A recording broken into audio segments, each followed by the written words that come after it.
Live on KPRC-TV and the KPRC2 Plus live stream. The news starts now.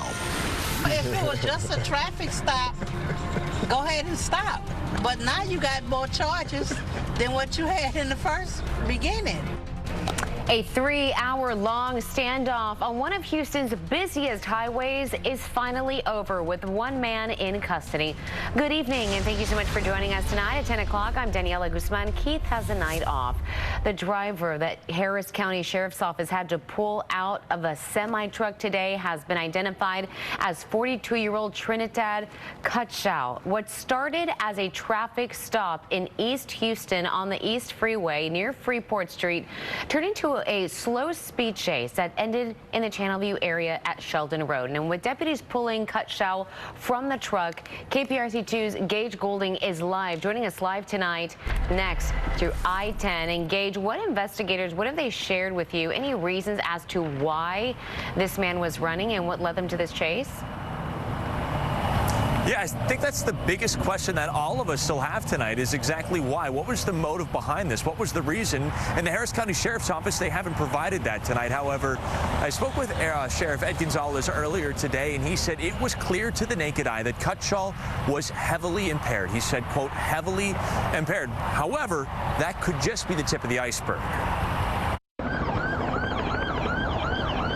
Just from his unresponsiveness, the zero effect from the deployed gas and other things could have been heavily impaired. When deputies pulled 42-year-old Trinidad Cutshall out of the truck, they say he was still behind the wheel, revving the engine, trying to drive away, despite more than 3 hours of less lethal attempts to get him out, like gas and smoke. We were concerned that he would perhaps eventually go forward and continue to wreak more havoc or put more people at risk. Cutshall starting the chase when he didn't pull over for a traffic stop around 1 in the afternoon. Several miles and a slow chase later. Deputies using spike strips to flatten his tires. That's when the standoff and standstill traffic began. But I've been sitting in the parking lot for 2.5 hours now. Really? Yeah. Just trying to get to the hotel? Just trying to get to the hotel. You just at a standstill.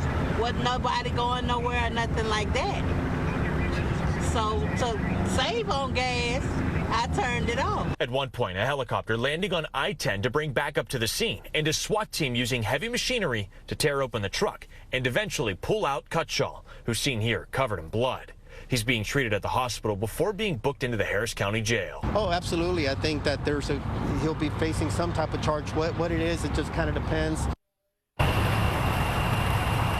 Yeah, the sheriff just telling us moments ago that Cutshall is in the hospital being treated for injuries to his face. Now, I want to point out something incredible. Out of this entire situation, the several miles on that slow chase, the evasive maneuvers back and forth, there was no other injuries or property damage reported other than the tractor trailer that you saw there and the injuries to Cutshall. So that's incredible news there. As for tonight, Cutshall will be charged with a felony evading. We've reached out to the company that has the decals on the side of that truck, because that's another question. Does Cutshall own this vehicle? That's something that investigators are trying to figure out.